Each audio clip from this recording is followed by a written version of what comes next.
Algumas pessoas ainda não têm tido aula com ela, mas ela já ministra aqui com CTR há bastante tempo e vai continuar nosso estudo sobre Apocalipse, tá? Vamos orar e depois entregar a palavra para a Fabi.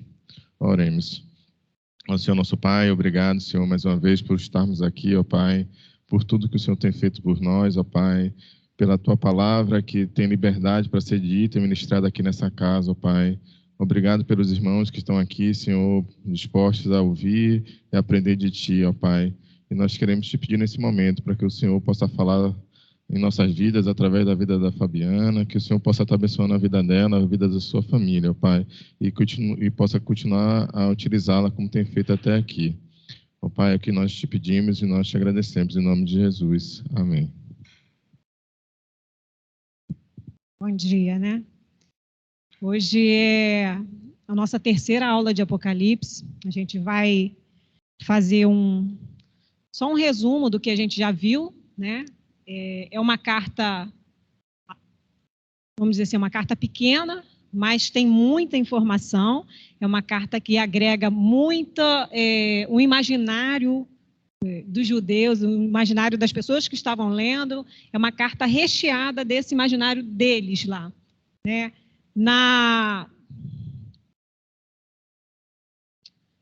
Você pode passar, Bira, por favor? Eu estou passando aqui achando que é o meu que está mudando. A gente vai começar, o título é A Igreja no Mundo, né? A gente vai estudar as 7 cartas. Só que para a gente falar das 7 cartas, a gente vai entender o processo. Na nossa primeira aula, hoje é a terceira aula. Na nossa primeira aula, o pastor Diego fez uma introdução apresentando para a gente o que significa o livro de Apocalipse, né? Ele é uma literatura, ele é reconhecido como uma literatura apocalíptica. A literatura apocalíptica tem a ver com o imaginário fantasioso, né? Hoje, se a gente pensasse assim, tem a ver com as fantasias, dragão, a besta que sai do fundo do mar. É um imaginário onde é permeado dessa fantasia, estrondo, é bola de fogo, é tudo muito chocante, né? Ele tratou também que João fala que isso é uma profecia, né? Então, é uma literatura apocalíptica, que não era só essa de João, né? Tinham outras naquele tempo. Tem a questão da profecia, que também já era conhecido pelos leitores de João, né? Porque nessa literatura que eles já tinham, o conhecimento ele já vinha permeado lá com Ezequiel, Daniel, Zacarias. Então, isso era profundo, estava arraigado neles, né? E João começa a dizer isso, faz na sua abertura, dizendo que isso também se trata de uma carta, né? Essa leitura, que é uma carta que é enviada às igrejas da Ásia. Nessa situação, inclusive, ele fala 7 igrejas da Ásia, mas tinham mais igrejas na Ásia, porque esse livro também é permeado de simbologia. Então, esse 7, para esse pessoal que está lendo, significa plenitude, né? Ou totalidade, a perfeição, vamos dizer assim. Então, quando ele escolhe 7 dessas igrejas, quando Jesus, na verdade, escolhe para falar para essas 7 igrejas, é uma representação da plenitude das igrejas, tá? Então, essa foi a nossa primeira aula. Passando para o próximo... A gente vai voltar um pouquinho, que essa parte aqui tem a ver com o que o André falou, que é a introdução, então, do que significa isso. O que significa esse texto? O que significa essa leitura? E a gente vai buscar aí, a gente que fez aquele curso de estudo bíblico, né, o estudo bíblico indutivo, algumas perguntas. A gente vai fazer observação no que está escrito para a gente tentar entender, porque a gente aprendeu que no estudo bíblico indutivo a gente tem a observação, a interpretação.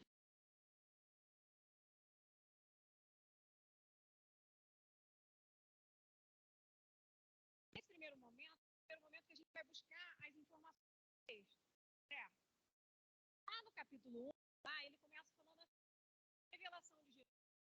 Que Deus lhe deu para mostrar aos seus servos o que havia de acontecer. Ele enviou o seu... Só que assim, você vai buscar algumas perguntas agora. Então, eu coloquei assim, revelação. É revelação de João? Não. A revelação é de Jesus Cristo. Então, isso aqui trata de uma revelação Jesus, ele fala. E quem deu? Quem deu essa revelação? Foi Deus. Deus deu para quem? Não. Deus para João. Para quê? Para que ele deu essa revelação? Aos servos. Vai mostrar aos servos o quê? Quem vai mostrar, mostra alguma coisa. Vai mostrar aos servos. E em breve há de acontecer. Ponto. Nessa expressão, ele continua. Ele quem? Deus.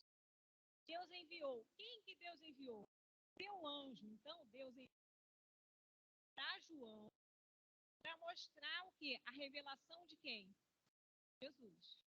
Para que ele vai mostrar essa revelação? Para mostrar aos servos dele. Aqui, ok? Ele continua falando assim, ó, para torná-la o quê? Essa revelação. Conhecida a quem?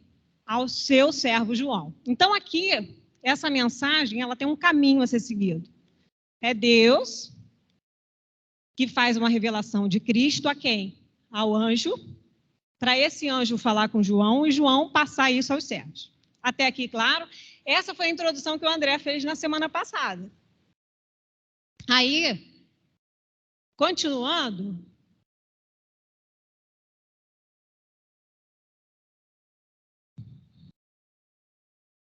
ele fala assim, ó,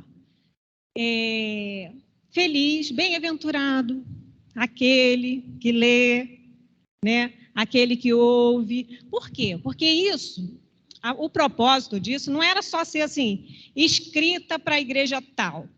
Era para ser escrita, para que essa carta fosse lida, né? E para que as pessoas pudessem escutar. A gente tem que imaginar o cenário que tinham muitas pessoas que não sabiam ler, que iam para esse... Era caro, né, se escrever uma carta. Então, quando se fazia essa leitura, a pessoa passava, era uma carta circular. Então, ele falou lá, é feliz, é bem-aventurado. Bem-aventurado quem? Aquele que lê, né? Aquela pessoa que ia lá para aquela igreja e fazia a leitura daquela carta. Bem-aventurado aqueles que ouvem, certo? E bem-aventurado aqueles que guardam. Que aí faz um eco em João. Porque João, o tempo todo em suas cartas, ele falava o quê? Aquele que tem os meus mandamentos e os guarda, esse é o que me ama. Gente, é a mensagem de João. Se você pegar João...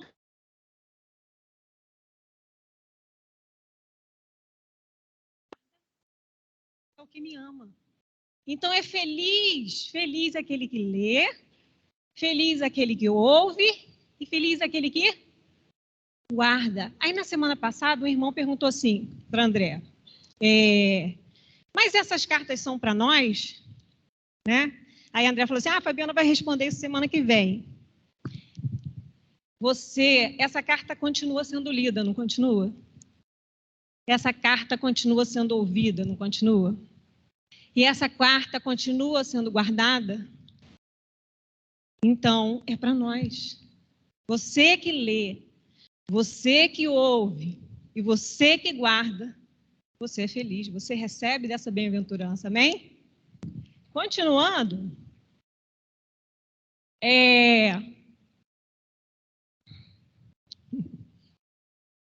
a gente vai ver, então, uma saudação, né? Toda carta ela tem, a gente aprende lá na escola. Quando você vai preencher uma carta, tem o remetente, tem o destinatário, né? Assim que é falado para a gente? Então, o remetente, nesse caso, foi João. João precisou escrever essa carta. Tá? Para quem? Para as igrejas da Ásia. A gente tem que entender um pouquinho esse mapa para a gente... A visualização do caminho que estava a ser feito, né? João estava em Patmos, numa ilhazinha ali embaixo. E aí, de Patmos, ele recebe essa mensagem, recebe essa carta e dá um mensageiro para levar lá para a cidade. A primeira cidade aqui embaixo, perto da ilha, é Éfeso, todo mundo consegue ver ali? E aí essa carta faria um caminho, por isso que seria uma carta circular. Esse mensageiro iria de Éfeso para Esmirna, de Esmirna a Pérgamo, lá em cima, desce lá a Pérgamo, Tiatira, Sardes, Filadélfia, Laodiceia. Observe que ali no mapa também tem a igreja de Colossos, está vendo? Colossenses. Tem outras igrejas por ali. Então, a gente não tem uma definição ao certo se passou por lá, mas era uma...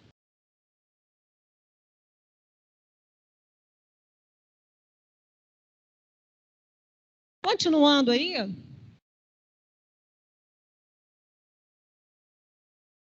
a gente tem que entender o contexto, né? O contexto da onde estava acontecendo isso. Porque Apocalipse, ele acaba se tornando muito difícil quando a gente quer ler para a gente nesse tempo. Mas a gente tem que entender a cabeça das pessoas que estavam recebendo essas cartas, tá? No primeiro século, teve um imperador chamado Nero, né, que assumiu Roma, e todo imperador é muito vaidoso, né? E Nero era muito vaidoso também. Só que chegou uma época que teve um incêndio muito grande em Roma. Acho que das 14 províncias, 10 foram destruídas, 4 totalmente destruídas e 4 ficaram intactas, né? Acredito que devem ter sofrido alguma coisa, mas assim, que permaneceram. Só que dessas 4, 3 habitavam mais cristãos. E aí todo mundo dizendo que era Nero, porque ele queria reformar a cidade e tudo, e começaram a acusar Nero. Então ele, para se livrar dessas acusações, ele começa a perseguir os cristãos, dizendo, já que a cidade de vocês não foi queimada, então provavelmente isso foi coisa dos cristãos. E aí começa então uma perseguição. Tem a história do Coliseu, ele pegava cristãos, levava para serem devorados pelas feras. Ele fazia, porque aqui na imagem acabou ficando escuro, mas ele pegava alguns cristãos, eles penduravam, se chamava empalar, né? Eles botavam eles pendurados num poste, misturavam com piche e acendiam a fogueira vivos. Então ele iluminava a cidade, os vivos, queimados vivos, os cristãos. Então essa perseguição foi muito forte, né, durante o período de reinado de Nero. Depois passou por outros, depois veio o... Eu queria que passasse um pouquinho mais, por favor. Veio um outro imperador chamado Domiciano. Domiciano, ele não tinha assim, um problema com os cristãos, não. Definitivamente, não. Mas, como eu falei, todo imperador é vaidoso. E aí ele decidiu estabelecer alguns cultos à sua inteligência. Então, ele decidiu que as pessoas deveriam prestar sacrifícios, render, cultuar o seu próprio nome, a sua soberania. E aí ia contra o que o cristão cria. Então, a partir desse momento, ele começou a perseguir alguns cristãos por conta dessa desobediência. E aí também tem alguns casos, né, que nesse caso aí, foi nesse período do Domiciano, que ele mandou João para Patmos. Patmos era uma colônia penal, onde aqueles desordeiros, aqueles que causavam medo, né, aqueles que iam contra o império, contra a decisão do imperador, eles eram levados para Patmos. Ele foi para lá, provavelmente para fazer serviços pesados, né? Lembrando que João, quando foi para lá, já era bem idoso, né? Então foi um momento bem difícil, e ele foi levado para lá. Por favor, passa. Alguma das perseguições que ficaram assim bem marcadas foi a de Inácio de Antioquia, né, que já foram perseguições do segundo século, do Policarpo de Esmirna também, do Antipas, que na própria carta fala também, foi essas perseguições do século II. Então, a gente precisa fazer essa leitura imaginando esse contexto, essas perseguições que esses leitores da carta estão recebendo. Eles estão no meio dessas perseguições. E agora Paulo, então, ele é levado, né, através do anjo, para falar o que Cristo quer que fale para a igreja, diante dessas situações. Esse contexto, esse é o imaginário que eles estão vivendo nessa época, ok? E aí, se a gente continuar a leitura, lá ele começa a falar, mas quem é esse João, né? É João, mas quem é João? André falou a respeito de João aqui, mas eu queria me ater no versículo, tá? Que ele fala assim, João é quem? No versículo 2. João é aquele que dá testemunho. João dá testemunho de quê? João aqui está dizendo que ele dá testemunho de duas coisas. Ele dá o testemunho da palavra de Deus e ele dá o testemunho de Cristo, ok? E aí eu botei aqui, João fala lá no versículo 9, que ele fala assim, mas eu sou o companheiro de vocês. Eu sou companheiro em quê? Eu gosto muito da definição de companheiro para a gente, né? Companheiro, na nossa língua, é aquele que parte o pão, né? É aquele que divide o pão. Então, quando você está na sua casa com a sua família, você está com seus companheiros, você está partindo a sua vida, você está partindo o seu alimento, você está partindo, né? Aqui, nesse caso, tem esse significado também, é participante. Então, o que João estava falando agora para os leitores deles é, eu sou participante com vocês. Eu entendo o que vocês estão passando e eu estou aqui, em Patmos, como participante. Sofrendo também, eu sou participante com vocês no sofrimento, mas eu sou participante no reino. Eu faço parte desse reino, apesar de todas as coisas. Eu faço parte na perseverança de Jesus. E aí a gente se faz aquela... Mas por que João estava em Patmos, né? João estava em Patmos porque ele não podia negar a experiência cristã. João sabia quem Jesus era. João compartilhou do que Jesus fez. João entendia que ele era aquele que há de vir. João sabia quem era Jesus. E por ele saber quem era Jesus, ele não tinha como negar. Certo? Por isso, João estava em Patmos. Passando, a gente vai para o versículo 10, que ele fala assim, ele começa relatando e fala, no dia do Senhor, eu achei-me no Espírito. João estava em Patmos. João estava lá isolado, perseguido, sofrendo talvez trabalhos escravos, mas ele foi achado em Espírito. Quantas vezes nós estamos no meio da perseguição, no meio da dificuldade, e onde você tem estado? João estava em Patmos, mas João estava em espírito. E lá, João em espírito, todos os sentidos de João foram alterados. O sentido de João, ele consegue ver e ele consegue ouvir coisas sobrenaturais.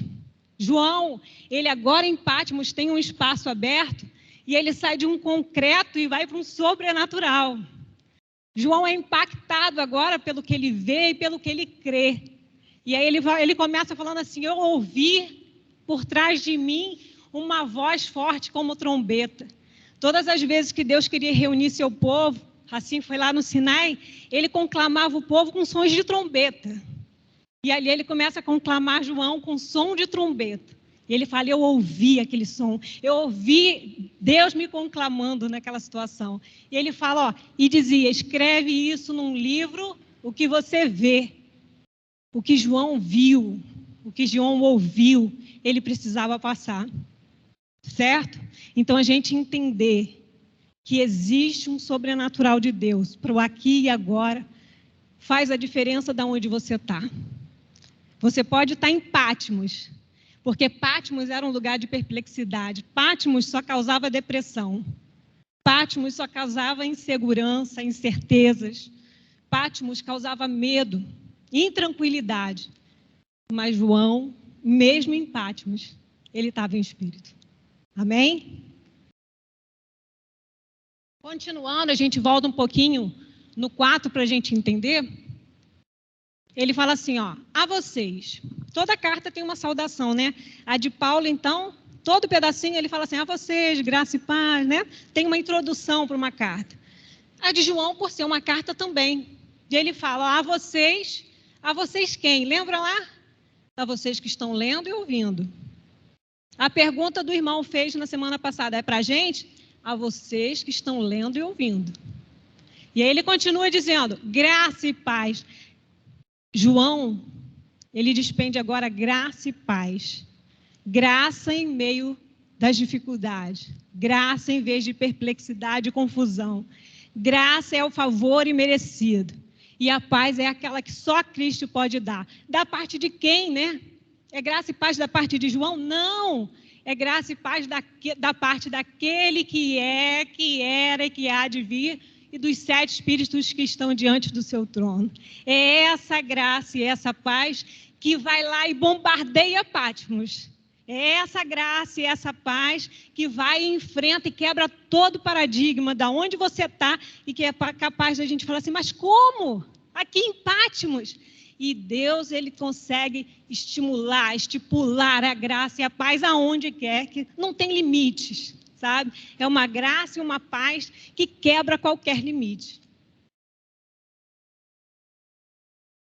No versículo 5, ele continua lá aquele graça e paz da parte daquele que era, que é e que há de vir, e de Jesus Cristo. E aí João começa a esclarecer. Jesus Cristo, quem é Jesus Cristo? É aquela testemunha fiel, né? A gente tem o testemunho, aquele testemunho que João viu lá, aquele testemunho de quem percebeu do ministério de Cristo. Ele é o primogênito dentre os mortos, referindo-se ali à morte, à ressurreição. Aí que ele fala, né? Eu estava morto, mas agora eu estou vivo. Ele é o soberano dos reis da terra, a exaltação do nosso rei. Aí a parte linda que ele chega, ele fala assim agora, mas quem é Jesus Cristo? Jesus Cristo é aquele que nos ama. É esse Jesus Cristo que eu estou falando. É dele que vem a paz. Ele é aquele que nos ama. Ele nos libertou. Observe que ele não fala só nos purificou. Ele nos libertou do pecado. Esse é o Jesus Cristo que nos liberta. Ele nos amou, ele nos ama e ele nos libertou. E nos constituiu o quê? Reis e sacerdotes. Com autoridade. Autoridade para quê? Para proclamar o seu reino. Certo? E aí a gente falou lá sobre o que ele ouviu, né? O som de trombeta e o que ele viu. E agora João, ele se depara com uma visão. E a visão de João, ela está encharcada ali do imaginário das profecias que eles viviam. As pessoas que estavam lendo agora, elas se deparam agora com tudo que vem na sua lembrança. Zacarias, Ezequiel, Isaías, ele começa falando lá, ó, eu vi o quê? 7 candelabros. Esse 7 candelabros, o próprio livro já explica o que é. Ele fala, são as 7 igrejas. Entre esses candelabros, alguém semelhante ao Filho do Homem, ou um eco em Daniel. Aqui eu vi um semelhante ao Filho do Homem, com uma veste que chegava aos seus pés e um cinturão de ouro ao redor do seu povo. É a justiça de Deus, lá em Daniel. Sua cabeça e seus cabelos eram brancos como a lã, tão brancos como a neve, a santidade de Deus, né? Seus olhos eram como chama de fogo. Daniel 7, também eu botei as referências, porque vocês vão receber depois esse material e tem como dar uma estudada, tá?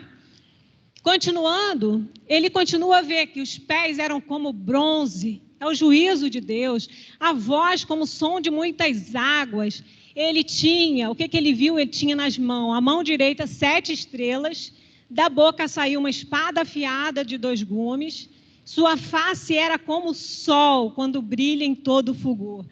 O que João viu, na verdade, foi a imagem de um Cristo ressurreto.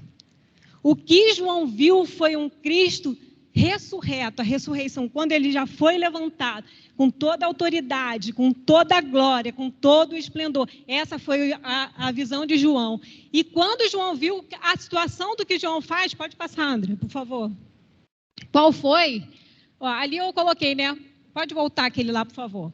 O Cristo ressurreto, João viu o eterno, quando ele fala, né? Eu sou o primeiro e o último.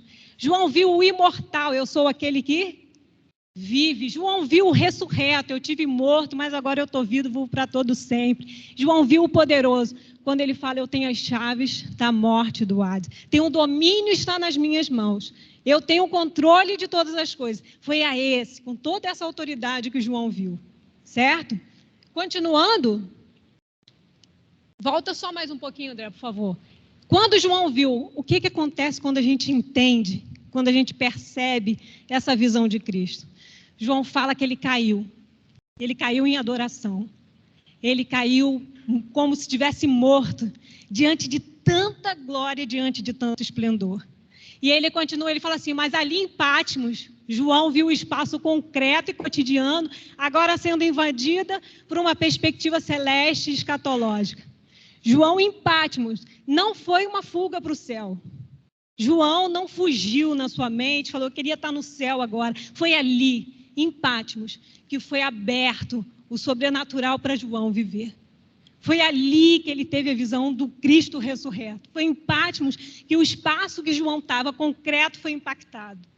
E é muito legal porque Balkman fala assim, né? Que o verdadeiro conhecimento de quem Deus é não pode ser separado da adoração a Deus. Quando a gente entende quem é esse Deus, quando a gente percebe a glória e a majestade dele, não tem como você não adorar. Não tem como você não se prostrar e entender que esse Deus é aquele que me ama.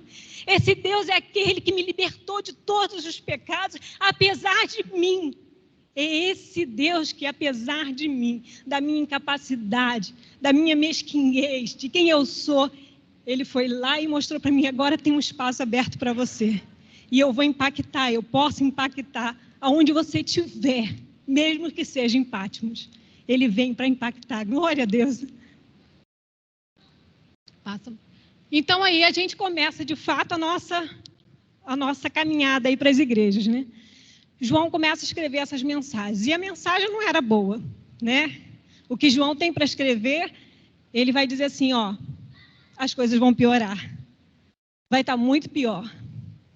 Mas não se preocupe. Não se preocupe, porque eu sou aquele que tenho a chave de todas as coisas na mão. Não se preocupe, porque eu sou aquele que estava no início e estou no fim. Eu sei de tudo. Eu tenho os olhos de fogo. Eu tenho a justiça nas mãos. Vai piorar, mas fique firme. Então, essas cartas são escritas para fortalecer esse crente. Esse crente que está recebendo diante daquele imaginário lá que eles estão vivendo de perseguição, de morte. Imagina você vendo lá as pessoas sendo amarradas, tacadas em fogueiras. Esse é o medo, a insegurança, o pavor. Às vezes a gente olha assim, eu tenho medo de sair de casa, é tanto assalto, eu tenho medo disso, eu tenho medo daquilo, eu tenho medo da geração dos meus filhos. Você imagina o imaginário desses leitores de João, o medo que permeava a mente deles nesse instante. Mas agora eles recebem uma carta de conforto dizendo para eles, vai piorar sim, mas fica comigo, porque eu sou aquele que era, que é e que há de vir. Olha lá, eu sou o Alfa e o Ômega, diz o Senhor Deus, o que é, o que era e o que há de vir. O Todo-Poderoso, essa expressão, o Todo-Poderoso, ela aparece 7 vezes em Apocalipse. Eu sou o Todo-Poderoso, para mostrar que ele tem o domínio. A proposta aqui é que ele precede todas as coisas. Eu sou a origem, o objetivo maior de toda a história. A carta, a mensagem passada para essas igrejas é: eu sou a origem de tudo, só existe por minha conta. Eu sou o propósito dessa história. A fé na soberania do Senhor acima de todas as coisas. A mensagem da carta é para fortalecer o nosso coração. Amém? Então, aqui a gente se depara com uma pergunta que era feita muito, mas quem é? Feita pelos leitores de João, pelo povo daquela, mas quem é o Senhor do mundo? Qual o problema do mal? Por que a gente está sofrendo tanto? Né? Por que está acontecendo tantas coisas? E João agora, ele retrata aqui, ó, tudo que vi e tudo que ouvi, essa é a resposta. Toda aquela visão de João, todo aquele impacto que João, ele falou, essa é a resposta para esse tipo de pergunta. Quem é o Senhor do mundo? É aquela imagem do Deus ressurreto. É aquela imagem que vem com poder e glória. Essa é a resposta para todo o problema que era levantado. Padrão, as cartas, elas têm um certo padrão, tá? Elas têm uma saudação, né? O anjo, né? Eu, João, os anjos da igreja tal. Tem uma autodesignação em cada carta, Cristo se apresenta de uma forma. E essa forma que ele se apresenta tem todo um significado para o contexto daquela igreja naquela época. As pessoas que estavam lendo, elas vão perceber porque é exatamente o que elas estavam vivendo e precisando. Tem uma aprovação, em algumas não tem nem aprovação, né? Condenação, tem advertência, exortação e tem uma promessa, tá? Pode. A gente vai começar pela carta de Éfeso. Éfeso é uma igreja retratada, a igreja do amor. Éfeso era uma capital da Ásia, praticamente. Ela estava ali perto, né, do porto. Ela é rica, é uma metrópole. Se você vê as imagens de Éfeso, até hoje as ruínas hoje são grandiosas. Você vê que era um local assim, grandioso de citar.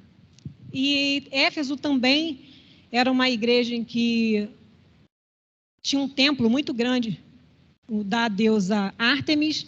Para os romanos era a Diana. A gente vê a história de Éfeso muito em Atos 19, quando Paulo vai para Éfeso também.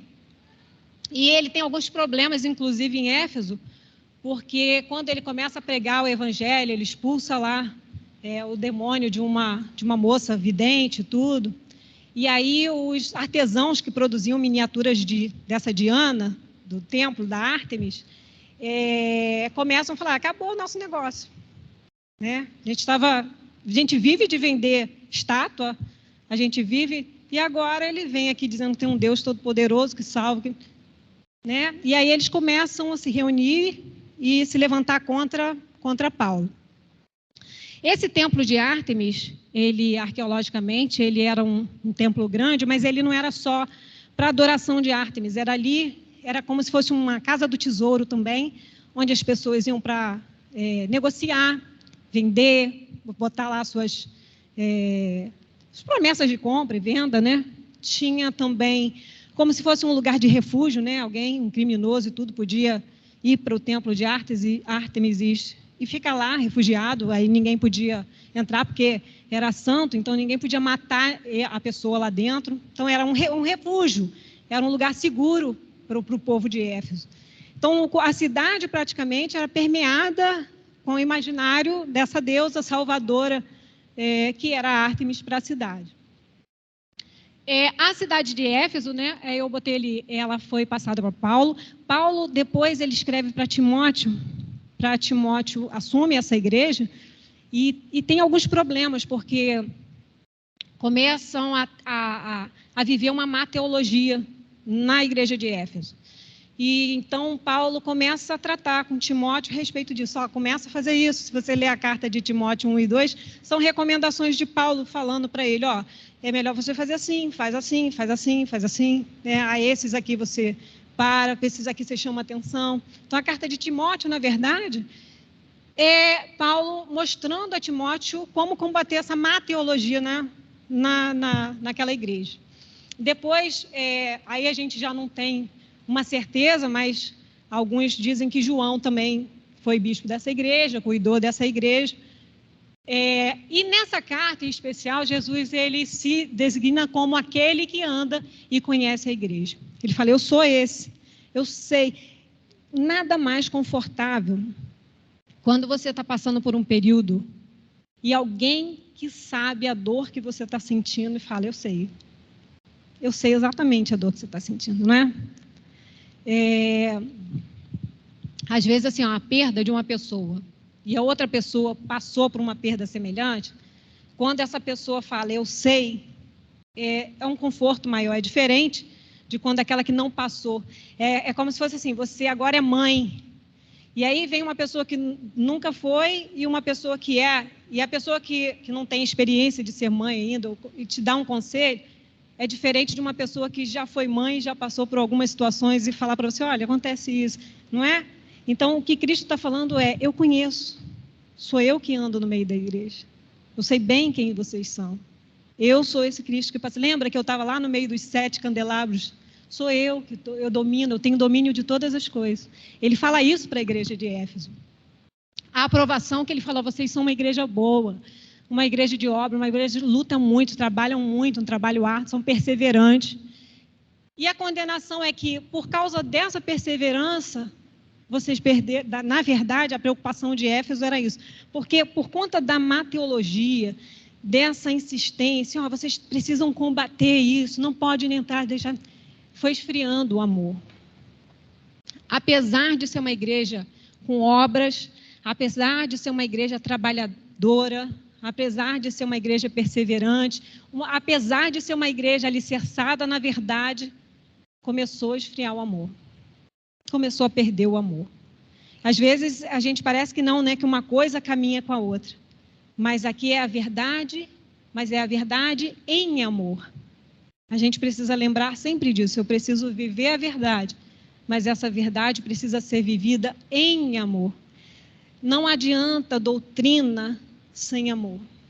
Não adianta eu perseverar naquele controle sem amor.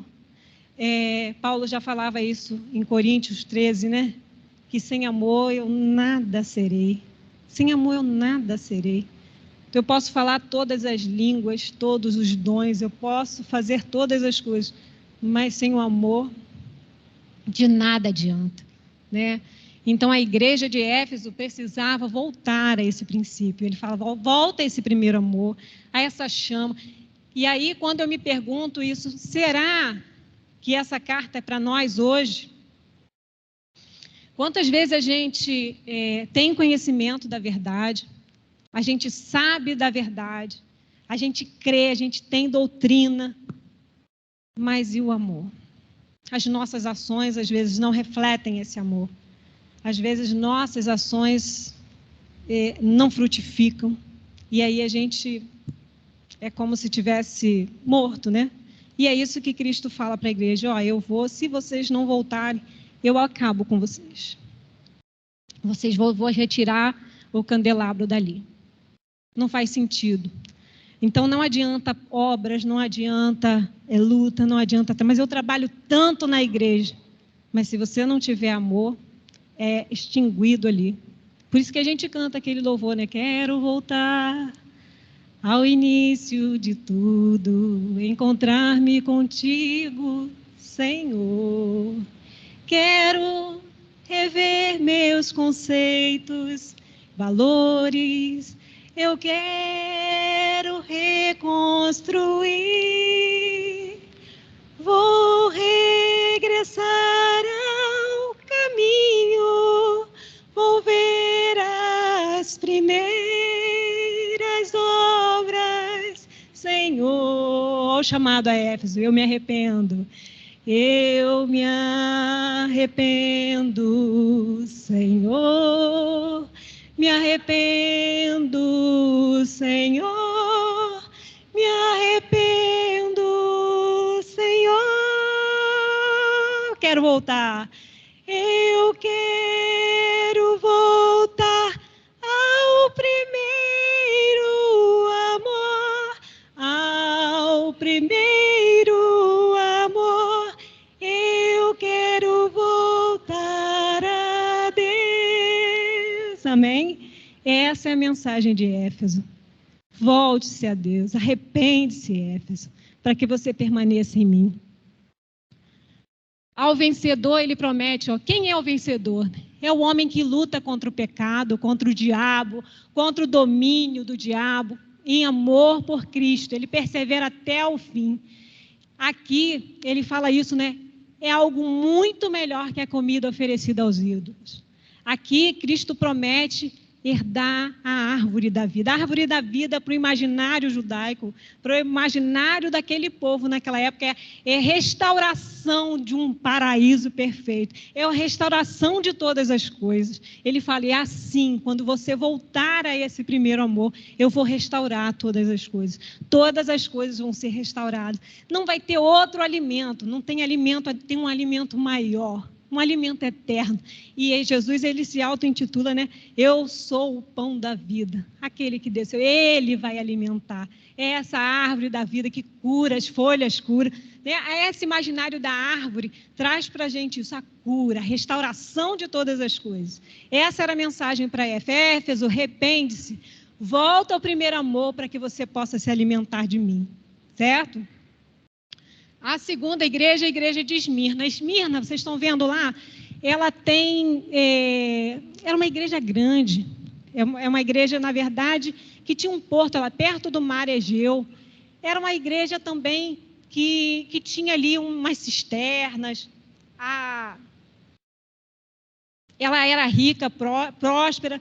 E aí eu coloquei assim, ó, nessa igreja de Esmirna, ela tinha alguns edifícios públicos. Lá no topo tinha um monte chamado Monte Pagos. E era bonito, e era esplêndido. E essa construção toda, ela era conhecida naquele local como a Coroa de Esmirna. Aquela cidade, quando era aquela lá, é a Coroa de Esmirna. Olha que cidade bonita, né? Ela era conhecida como a Coroa de Esmirna. E nessa época, alguns comentaristas alegam que Policarpo, que foi discípulo de João, assumiu essa igreja. Mas, assim, não tem nada certo, né? São alguns comentaristas que citam isso. A gente não tem fontes, assim, determinadas para isso. Policarpo foi um daqueles que foi queimados. Ele tinha 86 anos, e aí ele fala, Domiciano chega a ele e fala, você vai me adorar? Diz aí que ele fala, não vou adorar. Ele fala, me adora agora. Ele fala, não, eu tenho 86 anos e esse Jesus nunca me abandonou, não vai ser agora que eu vou abandonar ele. E ele foi queimado vivo na fogueira, né? A autodesignação de Jesus para essa igreja é Cristo, o vencedor da morte. Morte era uma palavra forte para a igreja de Esmirna, que eles estavam sofrendo, pessoas sendo desafiadas, pessoas vivendo a morte. Era uma perseguição que levava à morte. E Cristo agora fala, eu sou o vencedor da morte. A aprovação para essa igreja era uma igreja pobre, com fome, com prisão, porque as pessoas que viviam ali, elas acabavam sendo perseguidas pela própria comunidade judaica. E aí, de certa forma, quando ela não aceitava, ela não aceitava se sujeitar aos costumes daquela época, tinha uma certa rejeição, né? Não podia estar no meio, não tinha os empregos, era mandado embora, e essas pessoas passavam necessidade, porque elas não eram benquistas naquela sociedade, elas eram rejeitadas. Então, apesar de ser uma igreja rica, uma cidade rica, próspera, os cristãos daquela cidade eram um contraste com a igreja, percebe? Eram os cristãos pobres, com miséria, com fome, viviam essa perseguição por conta disso, por proclamar o reino. Aí eu coloquei ali porque são duas coisas que estavam em alto, né? Ou era a fé ou era o medo. Mas a gente precisa lembrar o quê? Que o verdadeiro amor lança fora todo medo. O verdadeiro amor lança fora todo medo. Então, ainda que a gente esteja enfrentando o medo, a gente tem que lutar para buscar a fé. Mas a fé aqui no verdadeiro amor. Porque o verdadeiro amor lança fora todo medo. Certo? Continuando. Algumas verdades, então, são reveladas aqui para a igreja de Esmirna. Eu botei 7 verdades para a igreja de Esmirna nessa carta. Ele fala para Esmirna, lá no versículo 8, ó, eu sou o primeiro e o último. Ele se declara, eu sou o Deus eterno. O segundo é que ele mostra que eu sou vitorioso, eu morreu e tornou a viver, lá no versículo 8. Ó. No versículo 9 ele fala, eu conheço as suas aflições. Uma das verdades para Esmirna é essa, eu conheço as suas aflições, eu sou onisciente. Deus, ele é equilibrado, eu conheço a sua pobreza, eu sei que você é rico.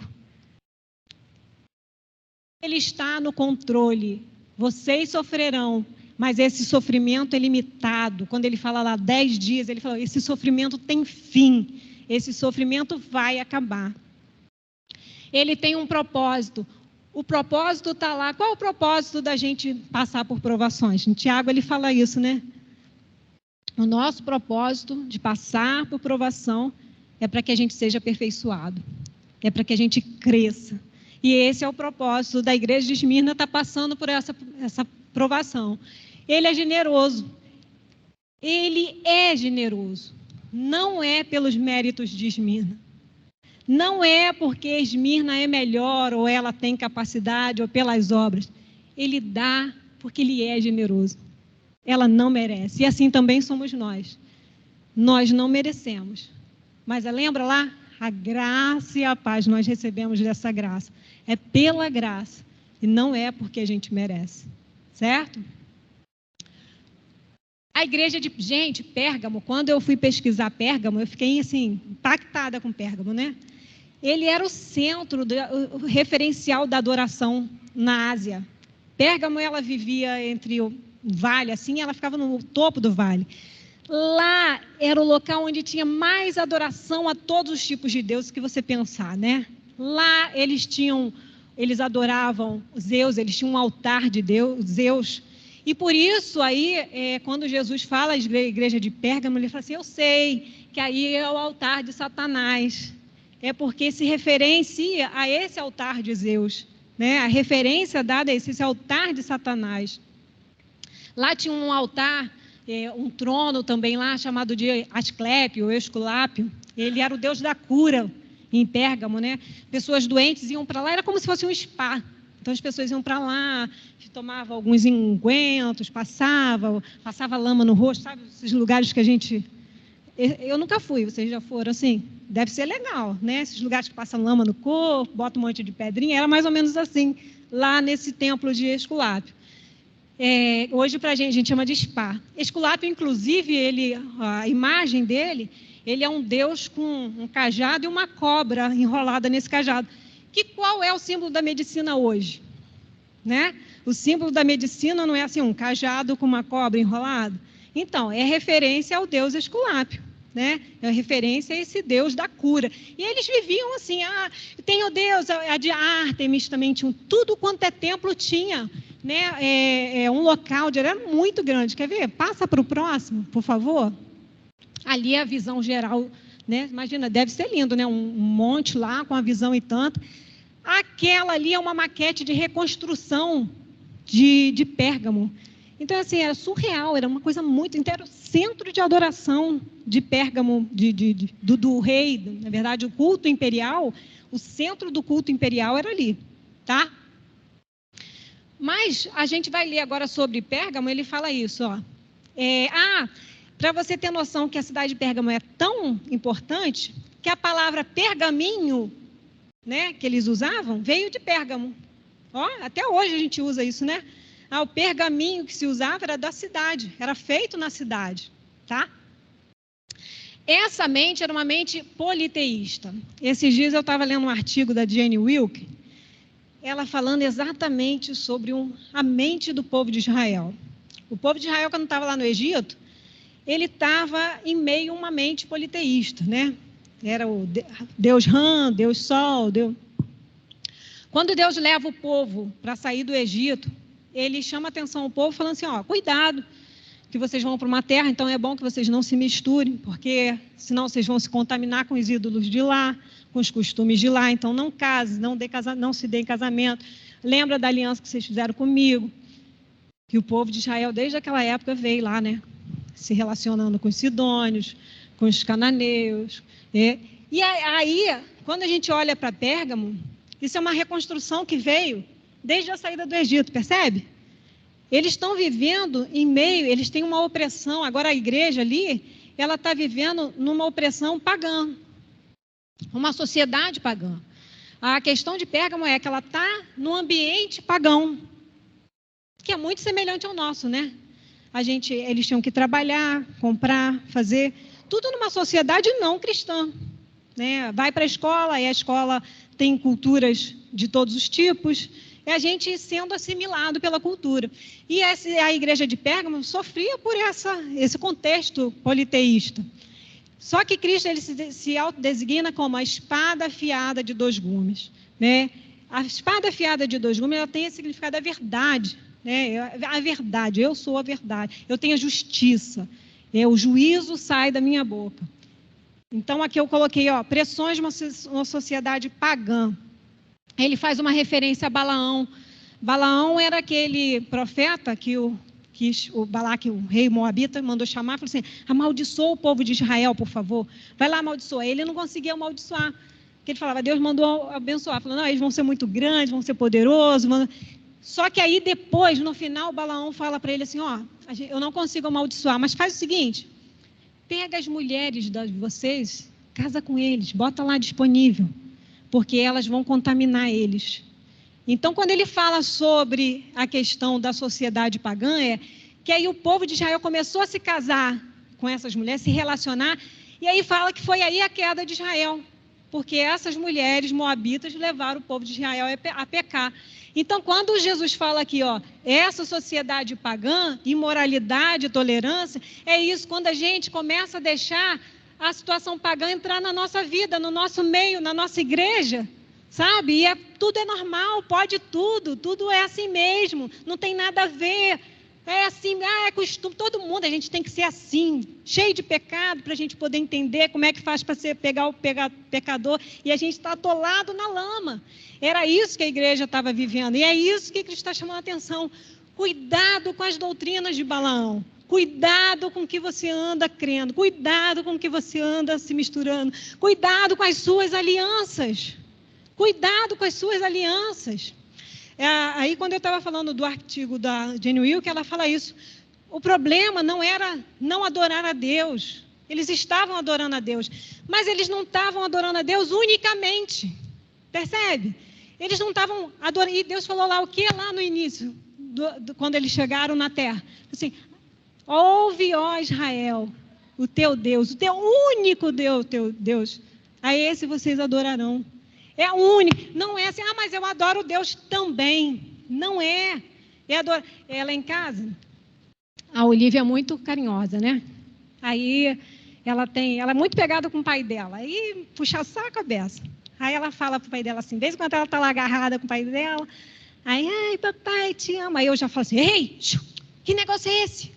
Aí ela já vira para mim e fala assim, olha lá a cara dela. Ela vira para mim e fala assim, ah, mãe, eu te amo, você também. Quer dizer, é uma dificuldade de agradar os dois ao mesmo tempo, sabe? Assim, a gente está falando num contexto, mas é esse exemplo que a igreja está vivendo. Eu agrado mas o outro pode ficar com ciúme, sabe? Eu preciso agradar o outro também. E a igreja não pode estar assim, é o seu único Deus, é o seu único Deus adorarás. Vamos correr um pouquinho, porque estamos em cima da hora, gente.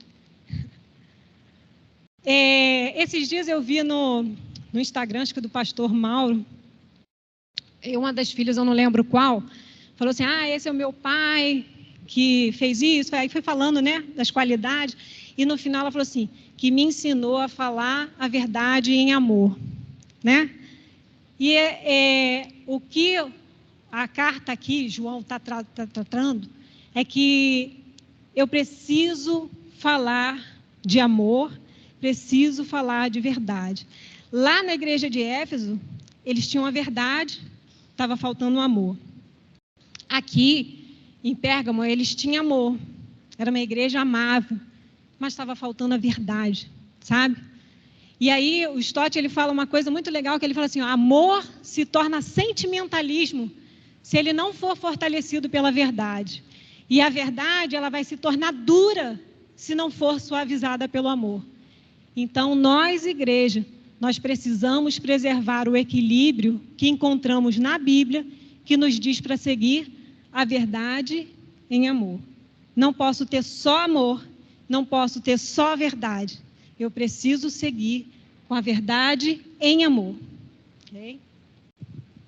Tiatira, né? Tiatira, ela era um local de passagem, era uma cidade comercial.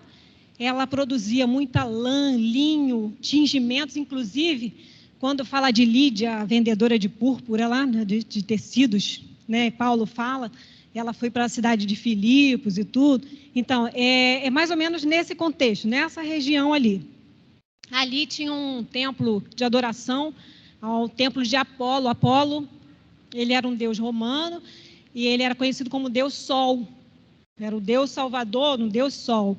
A designação que Jesus se dá, ele diz, eu tenho olhos de fogo e pés como bronze reluzente. A aprovação é que a igreja era uma igreja que tinha amor, tinha fé, tinha serviço, tinha perseverança e tinha crescimento. Essa igreja crescia, porque ele fala assim, as suas obras de agora são maiores do que as anteriores. Né? Lá em Éfeso, as obras eram boas no início, mas por falta de amor foi esfriando. Aqui não, é uma igreja que fazia tudo isso e estava crescendo. Existia um crescimento bom aqui em Tiatira. Aqui ele só alerta o seguinte, uma doutrina de Jezabel. Jezabel também era mulher de Acabe, do rei Acabe. Jezabel era uma das sacerdotisas do Baal. ela era dos sidônios. Então, quando Acabe casou com ela começou a botar templo aqui, adorar poste ali, fazer isso, fazer aquilo. O problema para a igreja de Tiatira é que isso agora estava dentro da igreja, sabe? Essas adorações, essa doutrina estava sendo ensinada dentro da igreja. O que Pérgamo vivia com a opressão da sociedade pagã, Tiatira agora estava sofrendo com o paganismo dentro da igreja. Seria a questão do mundanismo dentro da igreja. Já não se fazia muita diferença, sabe? Era quando ele fala a doutrina de Jezabel, é que agora essa doutrina, essa mentalidade estava dentro da igreja, não mais fora. Estava invadindo a igreja. A promessa aqui era que de autoridade para proclamar o reino e a brilhante estrela da manhã. Aqui Cristo se revela com olhos de fogo e pés como bronze reluzente. O imaginário do povo dessa cidade que estava lendo é que o que iluminava era o deus Apolo, o deus Sol. É ele que trazia a luz para essa cidade. E Jesus fala, não é essa luz. Não é essa luz. Vocês, aquele que se arrepender, que me seguir, vocês vão ter a brilhante estrela da manhã, que é uma luz que nunca se acaba. É a glória do Deus eterno. É essa luz que vai iluminar, não é um Deus sol para vocês, mas é o sol da justiça. E quando você fizer isso, vocês vão ter autoridade, é uma igreja que vai ter autoridade. Então, limpa e tira do meio de vocês a doutrina de Jezabel, vê a má teologia sendo usada, retira daí, e aí vocês terão autoridade para proclamar o reino, certo? Sardes, né? Sardes, realidade. A gente vendo a igreja de Sardes, ela fica num monte, olha a foto ali, aqui não dá muito para a gente ver, mas tem umas montanhas assim, bem íngremes, que rodeiam a cidade de Sardes.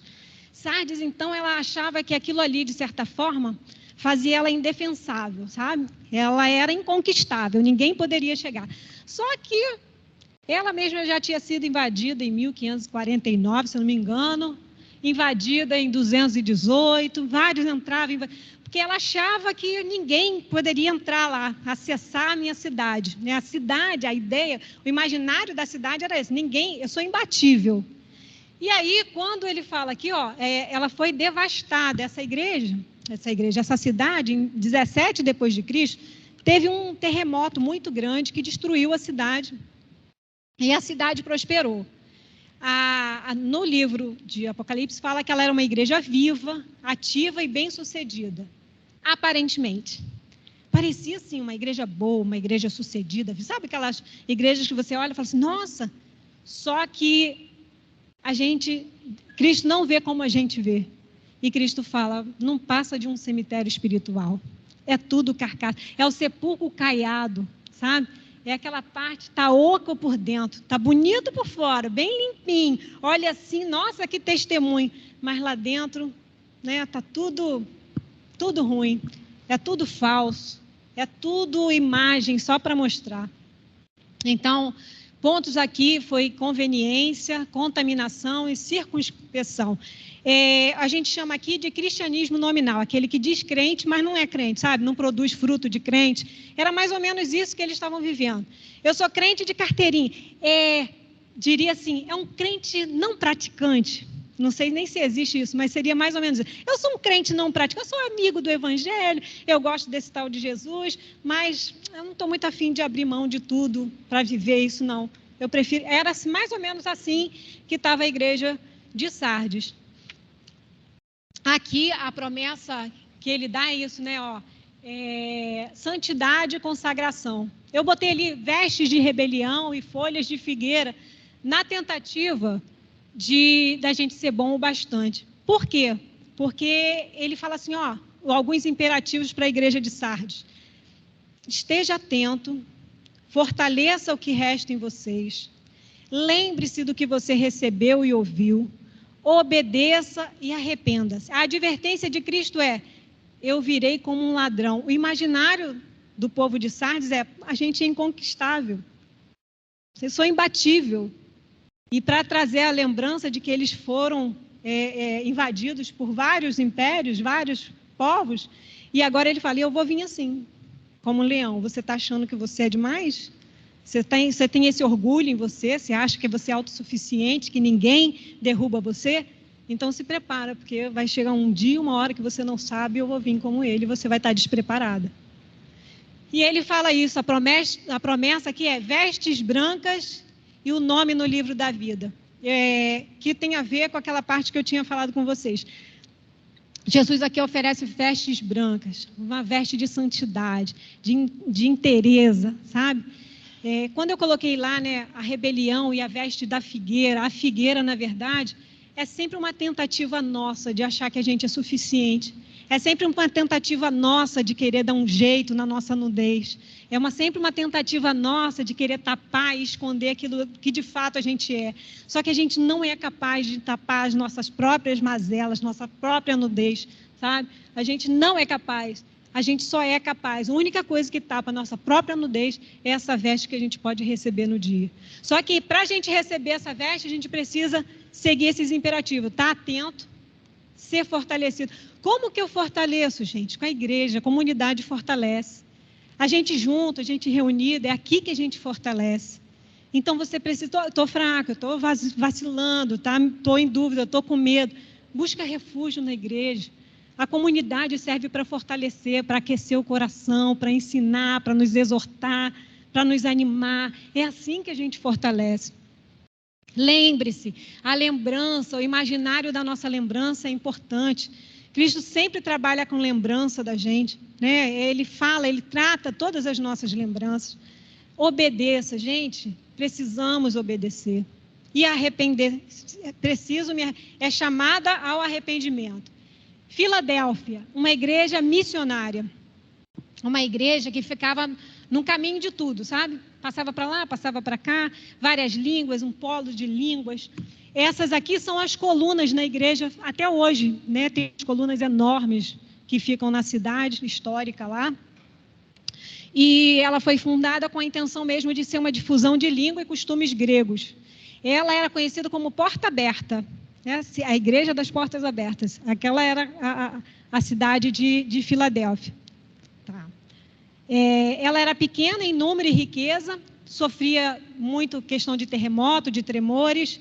Jesus fala que ele é aquele que é santo e verdadeiro, e a aprovação fala, vocês guardaram a minha palavra, não negaram o meu nome. Apesar de sofrer perseguição na comunidade judaica, né? Os judeus perseguiam os próprios cristãos, tá? E ele fala, aqui é diferente de Esmirna, que lá em Esmirna ele falou assim, para que você alcance a sua coroa. Filadélfia ele fala, você já tem a coroa, agora guarda. Retém o que você tem. Oportunidade significa salvação e serviço. Missões. Igreja precisa ser missionária. Ele fala assim, façam tudo para entrar pela porta estreita. Pois eu afirmo a vocês que muitos vão querer entrar, mas não vão poder. O dono da casa vai se levantar, a porta vai fechar. E aí vocês vão ficar do lado de fora, batendo na porta e gritando, Senhor, nos deixe entrar. E ele vai responder, eu não sei nem de onde vocês são. Né? Essa é a mensagem que Filadélfia pregava. Aqui é um local de porta. A igreja precisa ser um local de porta aberta.